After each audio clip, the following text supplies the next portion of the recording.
ফেরেশতারা বলল আমিন।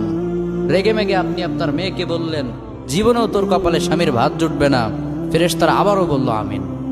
আচ্ছা, আপনি না সেই ব্যক্তি যে তার নিজের জীবনের চাইতেও সন্তানকে বেশি ভালোবাসেন? আপনি না সেই ব্যক্তি যে তার সন্তানের জন্য হাসতে হাসতে নিজের জীবনটাও দিয়ে দিতে পারেন? আপনি না সেই ব্যক্তি যে আল্লাহর কাছে নিজের চাইতেও সন্তানের জন্য বেশি দোয়া করে? তাহলে কি করে নিজের হাতে নিজের সন্তানের এত বড় ক্ষতি করতে পারলেন? Doesn't make any sense. Common sense বলতে কিচ্ছু নাই আপনাদের?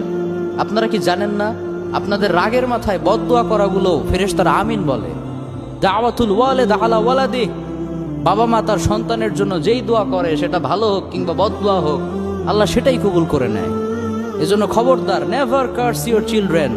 রাগের মাথায় কখনো সন্তানকে অভিশাপ করবেন না। খুব বেশি রাগ উঠে গেলে তার জন্য উল্টা ভালো দোয়া করেন।